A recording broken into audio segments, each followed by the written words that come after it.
Do you find that the Most Holy Trinity is truly dwelling within you? A blessed day to all.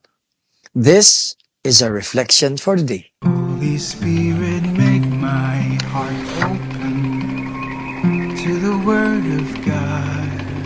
Make my heart open to goodness. Make my heart open to the beauty of God every day. Amen.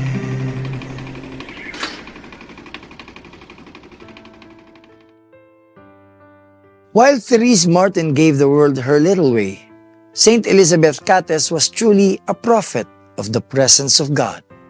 When Pope John Paul II beatified her on November 25, 1984, he presented her to the Church as one who led a life hidden with Christ in God.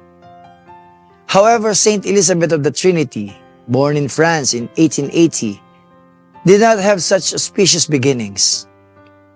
She struggled noticeably against her violent temper. Her mother had said, "You will either be a terror or a saint." The stubborn little girl had inherited the martial spirits of her ancestors. Her father, Joseph, had a successful military career in the French army, receiving the Legion of Honor in 1881. In 1891, Elizabeth made her first communion and was profoundly affected by her first reception of Christ in the sacrament of the Eucharist. Her mother later testified that from that day onwards, there were no more fits of anger. But Elizabeth sought understanding for her need of silence and recollection, as well as her sense of an inexplicable presence in the depth of her soul. She proceeded to deepen her awareness of the truth of the indwelling, not just of Christ in the soul of the baptized, but of the Trinity. As a Carmelite, she received the name of Sister Elizabeth of the Trinity in 1902. She learned to praise God dwelling within her by offering a ceaseless Sanctus. She advised a colleague that God dwells within you. Do not leave Him so often. To another, she wrote, "It is wonderful to recall that except for the vision of seeing God, we possess God as all the saints in heaven do."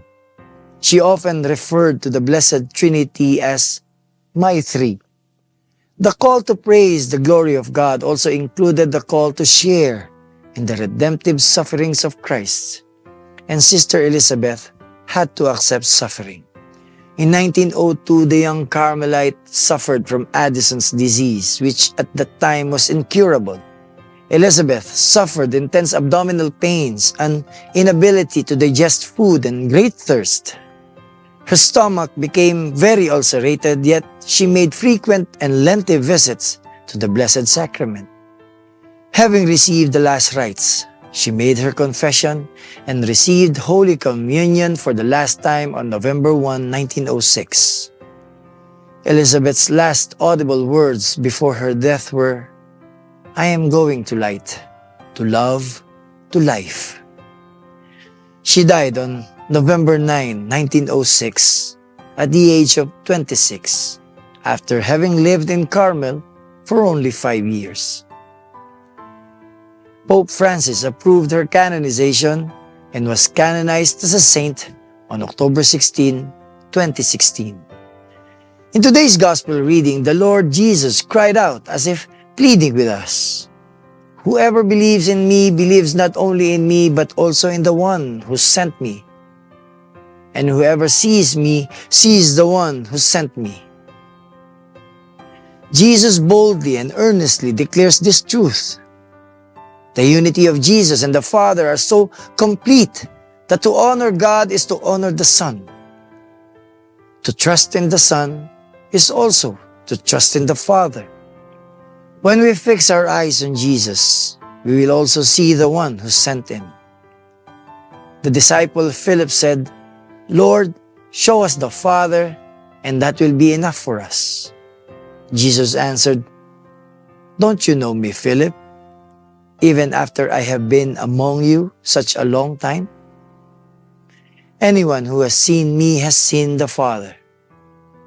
Jesus is the perfect manifestation of God. Therefore, to believe in Jesus is to believe in God. God's essential nature is disclosed in our Lord Jesus. Knowing God comes through constantly knowing His Son through His Word that fill our hearts. Then, becoming familiar with the Son, we realize that indeed God, in all His glory, is within us all along. As we manifest more and more of the fruit of the Spirit, we are progressively being transformed into the likeness of Jesus. May we have the grace to be like Saint Elizabeth of the Trinity, whose faith drew her to actively pursue intimate knowledge of God in her. Let us pray. In the name of the Father, and of the Son, and of the Holy Spirit. Amen.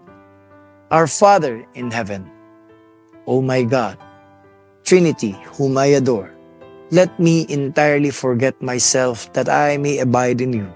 Let nothing disturb my peace, nor separate me from you. This I ask, in Jesus' holy name. Amen.